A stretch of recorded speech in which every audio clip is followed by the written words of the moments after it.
Hello guys, welcome to med exam vitals.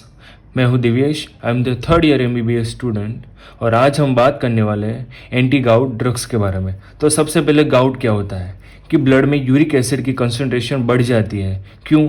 क्योंकि उसका proper excretion नहीं हो पाता या तो फिर उसका प्रोडक्शन बढ़ जाता है। जब इम्पेड एक्सक्रीशन होगा यूरिक एसिड का तब गाउट होगा, या तो फिर ओवर प्रोडक्शन होगा यूरिक एसिड का तब गाउट हो सकता है। ठीक है, अब उसमें भी दो टाइप के गाउट होते हैं, एक्यूट गाउट और दूसरा है क्रोनिक गाउट। एक्यूट गाउट में क्या होगा कि increase uric acid in blood, वो क्या होगा, डिपॉजिट्स इन द जॉइंट्स में वो डिपॉजिट होगा और जिससे क्या होगा, pain in inflammation in joints. ठीक है, और दूसरा है क्रोनिक गाउट। तो क्रोनिक गाउट में क्या होता है, तो uric acid in blood increase हो जाएगा जिससे क्या होगा, वो ना डिपॉजिट नहीं होगे जॉइंट्स में, उसमें कोई सिम्टम्स नहीं दिखेगा, but it should be treated in to prevent it convert into acute attack. इसको हमको प्रिवेंट करना पड़ेगा। क्यों? क्योंकि अगर ये इसको प्रिवेंट नहीं किया तो ये फिर एक्यूट अटैक में कन्वर्ट हो जाएगा और आगे जाके जॉइंट में डिपॉजिट होगा और उसमें पेन और इन्फ्लामेशन करेगा।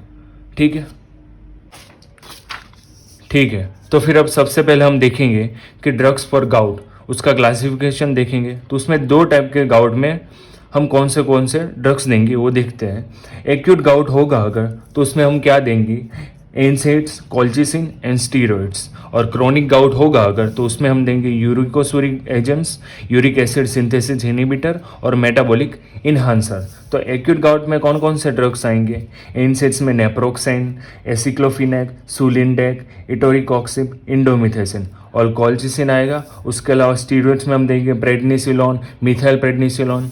क्रोनिक गाउट में कौन से ड्रग्स आएंगे, तो यूरिकोसूरिक एजेंट्स, उसमें आएंगे प्रोबेनेसिड, सल्फाइन पायरेजोन, लेसिन्यूरेड। और मेटाबॉलिक एनहांसर में आएंगे रासब्यूरिकेज और पेग्लोटिकेज। और यूरिक एसिड सिंथेसिस इनहिबिटर्स में हम देंगे एलोप्यूरिनॉल और फेबुक्सोस्टेट। ठीक है, अब आगे देखते हैं कि एक्यूट गाउट की ट्रीटमेंट क्या है।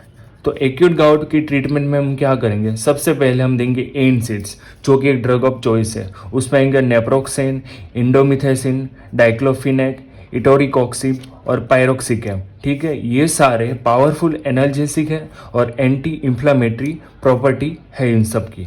दूसरा है कॉल्चिसिन जो कि बहुत इंपॉर्टेंट क्वेश्चन है, नीट पीजी 2019 में भी ये पूछा जा चुका है। तो ये सबसे इफेक्टिव ड्रग है और नो एनर्जेसिक और नो एंटी इन्फ्लामेटरी इसकी इफेक्ट है। ठीक है, इसको ओरल या आईवी हम दोनों दे सकते हैं। इसमें आप देंगे, इन गाउट में क्या होगा कि deposition of urate crystal in the joints से उसमें यूरेट क्रिस्टल डिपॉजिट हो जाएंगे। वो क्या करेंगे, कीमोटैक्टिक फैक्टर्स वहाँ पे प्रोड्यूस होंगे, वो आगे जाके माइग्रेशन ऑफ न्यूट्रोफिल्स कराएंगे इनटू जॉइंट। अब जॉइंट में जाके न्यूट्रोफिल्स क्या करेंगे, वहाँ जाके वो ग्लाइकोप्रोटीन को रिलीज करेंगे और वहाँ जाके वो करेंगे इन्फ्लामेशन। ठीक है, तब ये कॉल्चिसिन क्या करता है, colchicine inhibits migration of the neutrophils to affected area. ठीक है, न्यूट्रोफिल्स का जो माइग्रेशन है उसी को ये इनहिबिट कर देगा, जिससे क्या होगा, ग्लाइकोप्रोटीन रिलीज नहीं होगा और वहाँ जाके इन्फ्लामेशन नहीं गिरेगा। ठीक है, तो इससे क्या होगा, नो रिलीज ऑफ कीमोटैक्टिक फैक्टर्स। ठीक है, अब आगे देखते हैं कि एडीआर्स ऑफ कॉल्चिसिन क्या है। कॉल्चिसिन के एडीआर मायोपैथी करेगा, एलोपेशिया होगा, ए प्लास्टिक एनीमिया होगा और ए ग्रेन्युलोसाइटोसिस होगा और वोमिटिंग होगा। ठीक है, ये सारा था, हमने देख लिया कॉल्चिसिन। अब आगे देखते हैं कि तीसरे टाइप का ड्रग्स कौन सा है एक्यूट गाउट में हम देते हैं, तो ग्लूकोकॉर्टिकॉइड्स देते हैं। ठीक है, ये क्या करेंगे, डिक्रीज पेन एंड इन्फ्लामेशन, और ये सबसे फास्ट एक्टिंग ड्रग है इसलिए इसको हम दे सकते हैं। ये reserve for cases not responding to NSAIDs और कॉल्चिसिन, जहाँ पे एनसेड्स और कॉल्चिसिन काम नहीं करेंगे वहाँ पे हम ग्लूकोकॉर्टिकॉइड यानी कि स्टीरॉइड्स देंगे। तो उसमें कौन कौन सा ड्रग हम एग्जांपल ऐसे देख लेते हैं, तो प्रेडनिसोलोन, मिथाइल प्रेडनिसोलोन। ठीक है, बट अगर if only one joint is affected then intra articular triamcinolone दे सकते हैं। ठीक है, अगर कोई एक जॉइंट अफेक्टेड होगा तो उसमें कौन सा हम ड्रग देंगे, ये। अब इसको हम याद कैसे रखेंगे, तो अब देखते हैं कॉल्चिसिन ने हमने कॉल्चिसिन देखा, पर कॉल्चिसिन के यूजेस हम याद कैसे रख सकते हैं, तो उसके लिए एक ट्रिक है कि uses of colchicine, Elon Musk को याद रखेंगे।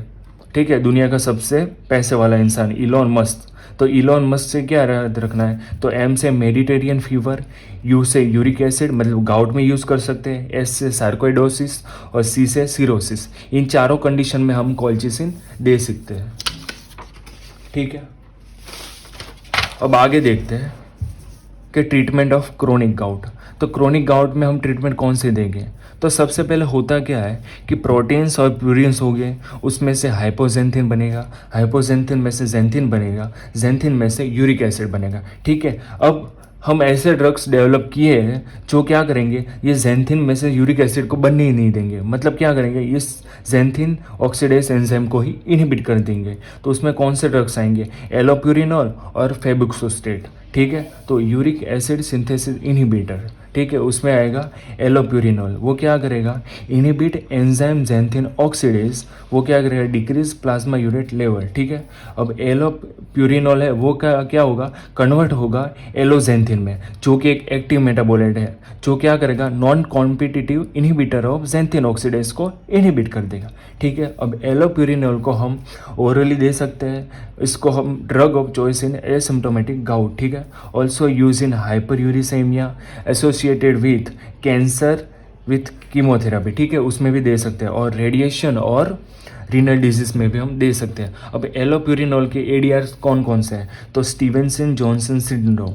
ठीक है, इसके अलावा इचिंग, इरिदिमा, नोजिया और वोमिटिंग, ये सारे एलोप्यूरिनॉल के एडीआर्स हैं।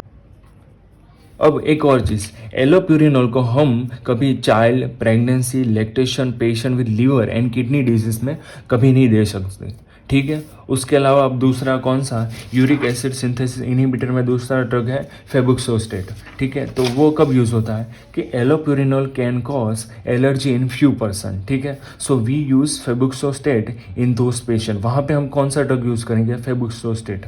वो क्या करेगा, इनहिबिट जेंथिन ऑक्सीडेज। इसको हम क्रोनिक गाउट में दे सकते हैं। इसका ईडीआर कौन सा है, तो हिपेटोटॉक्सिसिटी और हेडेक। ठीक है, ये सारे कौन से ड्रग्स थे, तो यूरिक एसिड सिंथेसिस इनहिबिटर्स है। अब देखते हैं हम यूरिकोसूरिक ड्रग्स, जो क्या करेगा, increase excretion by decreasing tubular reabsorption of uric acid. Uric acid का एक्सक्रीशन ये बढ़ा देगा। उसमें क्या आएगा, uric acid is insoluble. Uric acid normally insoluble है, जो कि प्रेसिपिटेट होता है इन किडनी में। ठीक है, तो अगर हमने ज़्यादा फ्लूइड देंगे तो क्या होगा, ये प्रेसिपिटेट कम होगा। तो high fluid intake advise while using uricosuric agent. Uric acid diluted and don't precipitate. Uric acid dilute हो जाएगा और वहाँ पे प्रेसिपिटेट नहीं होगा। ठीक है, तो यूरिको सूरिक ड्रग्स में कौन से आएंगे, तो प्रोबेनेसिड, लेसिन्यूरेड, सल्फाइन, पायरेजोन, ये सारे आएंगे यूरिकोसूरिक ड्रग्स में। इसका एडीआर कौन कौन से हैं, तो जीआई टॉक्सिसिटी, स्किन रैशेस, ये सारे यूरिकोसूरिक ड्रग्स के एडीआर है। उसके अलावा not contraindicated in renal failure patient. Uricosuric drugs को हम रीनल फेलियर के पेशेंट में नहीं दे सकते। अब हम लास्ट देखते हैं कि probenecid should not be given during acute attack of gout. ठीक है, क्यों, क्योंकि it mobilises uric acid from crystals deposits into blood. ठीक है, जिससे क्या होगा, एक्यूट अटैक होने के चांसेस और बढ़ जाते हैं। ठीक है, इसलिए हम इसको नहीं देंगे एक्यूट गाउट में। तीसरे लास्ट ड्रग्स है वो है मेटाबॉलिक एनहांसर, जिसमें आएंगे रासब्यूरिकेज और है पेग्लोटिकेज। ये INICET 2020 में भी पूछा जा चुका है। बर्ड्स में नॉर्मली क्या होता है कि यूरिक एसिड इनसोल्यूबल होता है, जिसको यूरिकेज एंजाइम एलोइंटोइन में कन्वर्ट करता है, जो कि सोल्यूबल है, जो कि एक्सक्रीट हो जाता है।